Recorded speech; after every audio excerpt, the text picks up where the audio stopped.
All right, we're back for another week on the DSP, joined with two young cats that moved from Melbourne out to LA. Their names are Mason and Julez. They joined me from Los Angeles. Boys, let's go.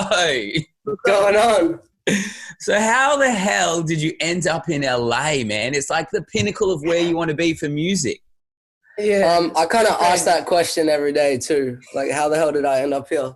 But no, it took a little while to convince our parents for sure. But I guess it just took crazy journey. It took time. It was a bit of a crazy journey for sure. I mean, I'm 16. What does convincing your parents to up and move to LA look like? Because we have 5 of us in the family. Yeah. Right, and 4 of us are boys, so we're all on the same thing. We're all like, we do everything together. We're kind of like, yo, we got to move to LA for this thing, like, you know, and make it serious, you know. And we had kept asking our mom, and our sister didn't want to move, nothing. She came out and did like an exchange college thing over here in America. So she did like 6 months, and then she was just like, you know what, I could live in America. My mom was like, well, if you're moving to America, I'm moving to America. And Dad was like, all right, we're going. So that was basically it. Yeah. But yeah. So Julez, for you, you know, where you're the youngest of the clan, was music always around? Was it always something that was being dabbled on in the family that you just kind of had to jump in on? Yeah, well, whether it was like music or like just jumping around, performing for the family, even before we could rap or sing. Yeah. We were always just performing for the family and stuff like that. And we were always just playing it around the house. I guess it kind of just, the things that we listened to would just keep us in tune with things. So yeah. So when did it actually become something that you thought, oh, wow, this is like what I could do as a career, or I really just love this and want to do it every day? When did it change for you boys? Maybe a year before we moved to LA or something like that. It was it was probably like a little while back, and I was just like doing it for fun or whatever, doing videos and things like that, singing for the family and stuff. And I just started practicing and getting a little bit better at it, so I felt more comfortable with it. And I was like, yo, like this is like really fun. So we just kind of kept doing it all the time. So you started, you know, doing covers and that's kind of like how you started to make a little bit of noise. Yeah, exactly. While you were doing those covers, was it always a plan in your head? All right, let's get this platform, let's get a bit of attention, and then let's start doing our own music. Was that always going to be the game? Not really, to be honest. I mean, we kind of just did it for fun, to take the videos and stuff. We kind of posted it on there to show our family and friends. You know what I mean? So they would just follow us on Instagram or something like that. And we would just post it and they would all see it and they'd be like, oh, I love this video or whatever. And I guess some of them kind of just got extra traction. We're like, what's going on? Like, what's happening to that? So we just kind of kept doing more and it just became more natural to us. Yeah. So you finally get your parents to move you out to LA and you get to really place yourself in the right position for wanting to follow this career. You know, what's the adjustment like moving to LA for, you know? Pretty crazy. There's a lot of different things over here in LA compared to Melbourne, Australia. So, but I mean, everything is different, really. Yeah. Julez, talk to me about those, you know, more opportunities, more things in your face, being in the studio, those different type of experiences that you just don't get in Australia. Like walking around, like going to restaurants and stuff, we were always like bringing our guitar, singing, or he was bringing his guitar, singing for everyone on the street, stuff like that. And like, you never know who you're going to meet here, really. So, yeah. I mean, we would just sing to random people at the restaurants, as he said, and like every once in a while there would just be someone like, oh yeah, I'm a producer, I'll do this, let's get in the studio, let's do this and stuff. Like in Australia, you'd never really see people that's like, oh yeah, I'm a music producer on the street or something like that. Whereas like LA is a very huge creative place and there's so many people here. It's like kind of like the place of music. Yeah. Have there been any moments or people that you've ran into or support that you've been shown by individuals within the music industry that has really surprised you already and you've gone like, damn, that's really cool?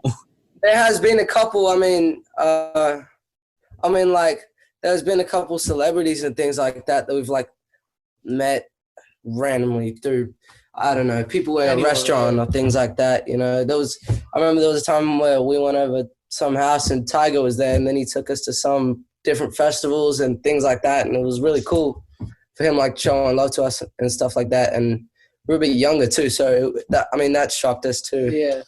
But things like that happen. It's like, that's kind of what happens in LA. It's like a bunch of stories and things like that happen. You got to listen to, Tiger's been Mr. Summer the last 2 or 3 years. So if you can get a little bit of a vibe off of what he's putting out over the summer, you guys are going to be okay. Yeah, for sure. 100%, man. So let's talk about the music a bit. The track that you've got out right now is Key to My Lock. And it's got like a very Latino vibe, which honestly, you think about Tiger and what he does, he has a lot of Latino vibe. Where does that inspo, that change come from? Because I feel like compared to the other music that you've released back in 2019, it's very different. Yeah. Oh yeah, it's a different vibe for sure. We kind of like, we grew up listening to a bunch of hip hop, R&B, pop. Kind of everything. Like a mix between everything. So, but like we love Mexican kind of music and Latin music and things like that. So we kind of tried to infuse it into what we know already. So it was something different on the album, but we have a bunch of different vibes on the album too. So Julez, what's a studio session like for you and your brother? What's it like being in there and working with him? He's pretty great. No, I'm joking. We record and produce all our stuff here at our house. And we do like all the producing, engineering, stuff like that. So it's usually just starting with like messing around, like doing something on the beat, starting with something like guitar, piano, and then just building on it, and then freestyling over it or whatever we do. Do you guys ever butt heads, like on a direction of where you want a song to go? It's all like, it happens really quickly sometimes, and it's kind of like, oh yeah, we could do this. And he's like, maybe we could do this. We kind of try both ways to see how it goes and which one is better. I personally think I'm always right sometimes, so he kind of knocks me out of that sometimes. So, but it's not too much really to think about it. I said yeah, but maybe it's not. I don't know. Who have you kind of got around you? Who's your team? Who are the people that are like really inspiring and pushing you to grow and can continue? Well, mainly our family, to be honest. Our family stays with us all the time. Like, we all kind of do it together, to be honest. And even writing songs or things like that, they would help us out. Oh, maybe you could say something here, or maybe you could do something. It's kind of all together. It's kind of like a family business thing. It's pretty frustrating too. No, but no.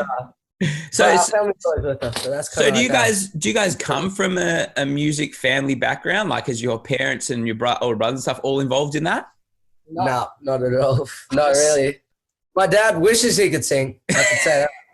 He can't though. He really can't. That's all right. I wish I could sing as well. I wish I could play the guitar. I always looked at kids back at school wooing the ladies, and I'd be like, damn, I should have learned an instrument. Hey, there's enough time. I can get onto it. So this album that you guys are dropping July 9th, going on 21. You guys are nowhere near 21. You've got lots of life and experience. It should be like going on 18, True. Yeah. So let's talk about this album. Is it a concept album? How many songs are going to be on it? What's the dealio? I think we have 12 on the album. Yeah, we have 12 on the album. Intro, interludes, all that kind of stuff. It's just like a bunch of different vibes, and kind of like each song is different.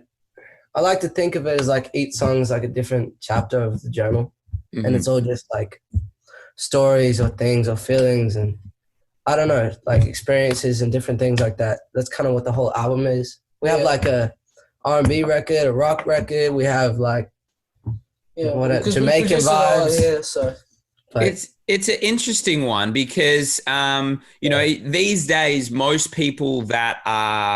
artists that are dropping music, they don't really go for the album anymore. You know what I mean? Most artists are just dropping 100%. Singles and throwing them out there. So for you guys, what was it that made you decide you went, no, we want to put a body of work out?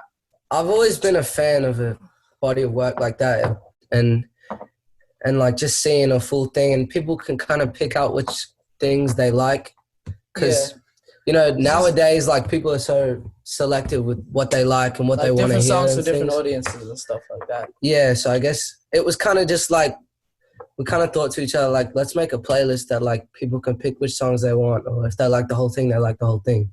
Mm-hmm. So that's kind of where it came from, I think. Which artists are there out there right now that are really doing the space that you want to be in? Any artists that you kind of look at and you go, that's the direction I want to go. The sound we kind of... I don't know for the sound, but I just think that, there's a lot of artists that are doing, like, big things right now. So, like, for the sound, I would say we try... I look up to, like, John Mayer and, like... Yeah. Like... The GOAT. John Mayer is one of the GOATs, bro. Like, one of the best songwriters out there. Who's your favorite artist? Yeah. My favorite artist of all time is probably Jay-Z, I would have to say. That's one of his. Yeah, and mine too. I love Boy. Black Album, and then right now, like, and this is a question for you boys. What's going on in the Australian music right now? Because we are starting to really make a wave and a name for ourselves.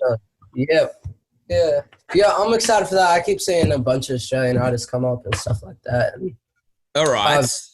I've had some messages with Dean Lewis and all that, and I've seen he's been doing really well. So it's like, it makes us proud to see other Australians doing well, especially even here in America, because over here you hear not everything sometimes. So it's like a completely different thing. But when you hear an Australian in America, it's like, all right, good job, man. Nah, it's dope. You've got your artists like Filler, your Kid Leroy, you've got Ashwarya, you got Tones and I, you got Dean Lewis, you got Sam Fisher as well. So I didn't even know he was Australian. Sam Fisher. Oh, I had no clue. Come on. And he lives in LA as well. You got to link with him. He's the homie. Hey, yeah. All right. I'm down. We got to make that connection. I had no clue he was Australian. Yeah, Sam Fisher's Australian. He's been on the show a couple of times, and this city is written about moving to LA and the feeling about coming from Australia to Los Angeles. Yeah. I didn't even think of that. I had no clue. Wow. Now you got to go back, listen to the song, and you're going to go damn, I'm going through this. I've done this as well. Yeah, that's crazy. So that's good, bro. That's dope. I'm impressed with your guys' music, and I want to really just see where you guys go and support where I can. So as this album releases and your single track that you've got out right now, Key to My Lock, we will support you on the DSP, and anything you need, the two of you moving forward, just let us know. Thank you, man. I appreciate it. Appreciate the love.